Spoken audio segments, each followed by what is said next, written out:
Hello, my name is Jena Floyd. I'm with the Hearing, Speech, and Deaf Center, HSDC. My pronouns are she, her, and hers. I'm going to talk about my background here. You can see a picture of the Space Needle behind me, and on the other side, a calendar. And now about my appearance, I have brown hair, brown glasses, brown eyes. I'm fair-skinned. All right, now I'm here to talk with Patty Liang from Deaf Spotlight. Hi, nice to see you all. My name is Patty. I am a she or her.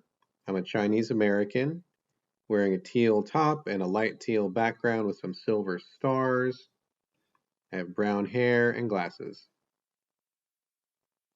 Great.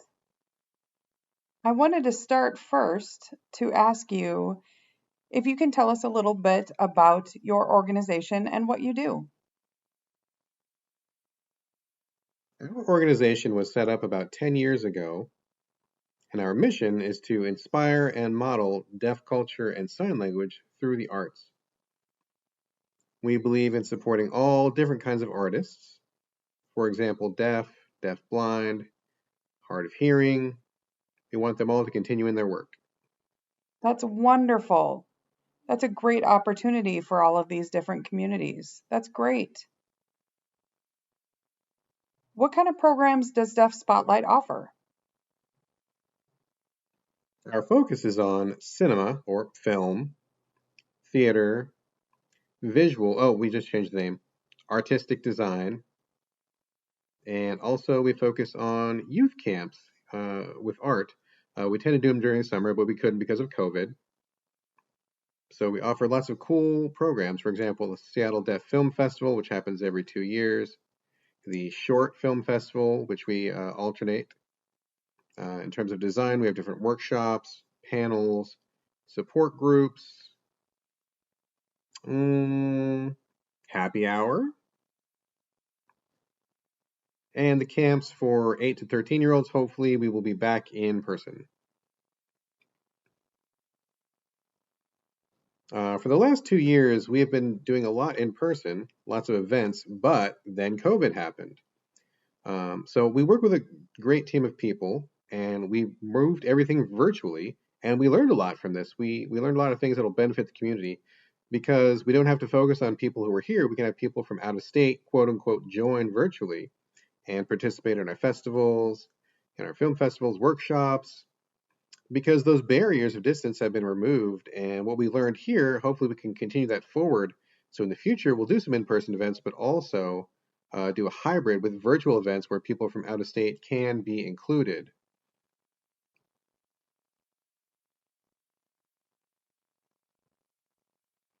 Also, we're hoping this reminds people that art is always there for you. Art's there through film, TV, anything, books, anything you can do, right? If you think you can't be an artist, no, I mean, everyone has it inside them. You can see yourself, try it out. That's great. That is wonderful. All of those different things that programs that you offer, that's really great for the communities. Can you explain a little bit why art is important to deaf, deaf-blind, and hard of hearing communities? I think often people in general, they don't realize how valuable art is. We express so much of our feelings, our thoughts, experiences. We document those and capture those. It's kind of history. We can share these experiences together, or we can bring new ideas to challenge people.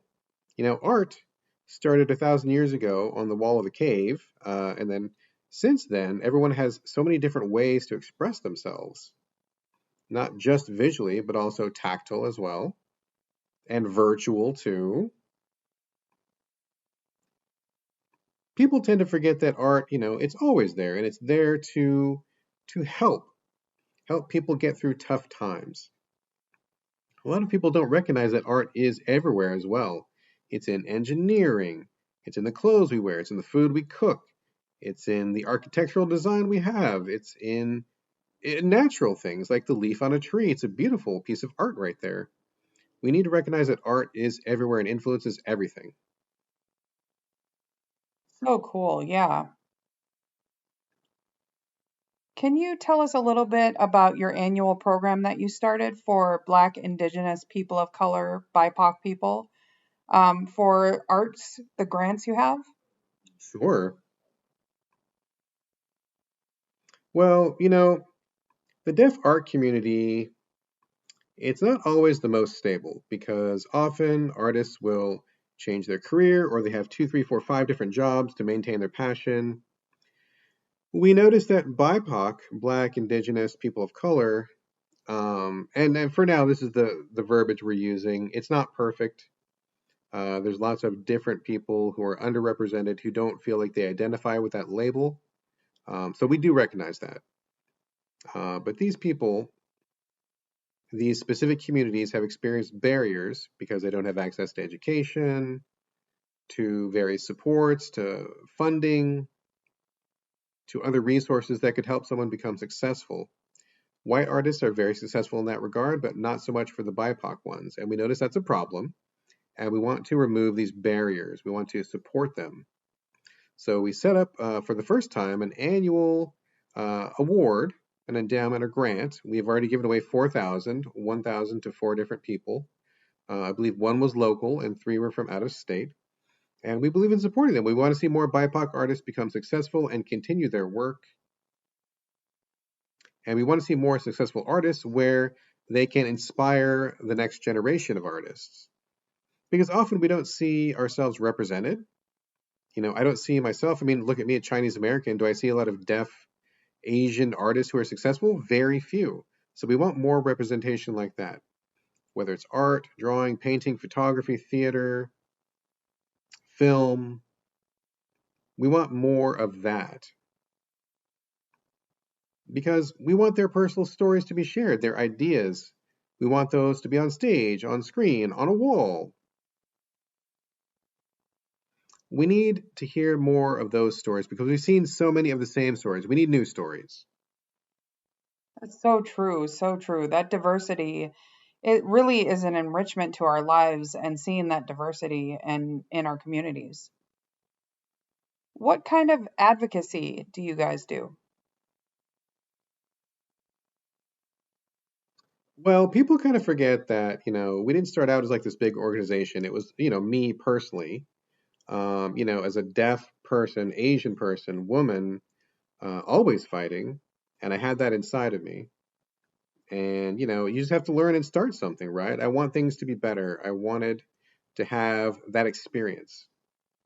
And often we would have to figure out how to get there, which means you need to know things, you need to know people, you need to find, the right people to support you, people who can move things along and get you to your goal. So my role as executive director, I've noticed that I do have power and privilege because I'm able to network with people. I know the right people. I can put people together. I can connect people to work on things, or I can find funding. I can nudge some, important people to get behind us and support some things. It's not just deaf advocacy, but we advocate for everyone. Deaf Spotlight focuses on accessibility and equity. We believe everyone should benefit to enjoy art. For example, deaf blind people specifically. In the virtual transition, it's not fully accessible to them, so we try to provide captions, transcripts, visual descriptions. We're trying to work with deafblind artists as well to see how we can better support them. What else? One person working alone can't do that. You need to work with everyone. And we at Deaf Spotlight really try to do the best we can. We really want to, move change forward for the benefit of all, not just one person. We really want to benefit everyone. So, in terms of advocacy, I mean, believe what you believe in, do, learn, and of course, remember that as you move forward, there are always going to be barriers, but you have to remember there are other barriers that are influencing whatever barriers in front of you. You need to take a step back, look at the big picture, Maybe the problem's economic, maybe it's geographical, maybe it's like an education, maybe it's a health, maybe it's a gender issue. I mean, there's lots of different things, different isms that can block you, and you need to learn how to get in there and work with those. Some people have power but don't know how to use it, or maybe they actually abuse it. We don't want to do that. We want to learn to see how we can help support the entire community. Yeah, that's a great perspective on how to really advocate for these different communities and at the same time, the individual themselves. Just to add to that, as a BIPOC leader myself, I mean, there's not a lot of us out there. So we have to remember, um, I didn't mean this to be this way, but I kind of have become a de facto role model in terms of my position in my organization. And I really want to make sure that my organization does the right thing and that people feel inspired and maybe even, learn from what we've done and start something similar in their own communities, especially for the youth. I really look forward to working with many different artists because they always have new ideas, and new ideas come from different collaborations, different projects. I do try to work with new people as often as possible. Of course, it's good to have these old relationships, but these old relationships I often bring together with new relationships and introduce them and come up with something new. That's so cool. It's really wonderful. I'm so impressed with what your organization has been doing. Seeing all of this on Facebook, Instagram, seeing all these things, it's really great. It's wonderful to see that. So I guess that's it for me. Thank you so much for being here and chatting with me. I really appreciate seeing how you are impacting the community. Thanks so much for your time. Sure, of course. I'm happy to be here. Thanks for inviting me to share the Deaf Spotlight story. Thank you.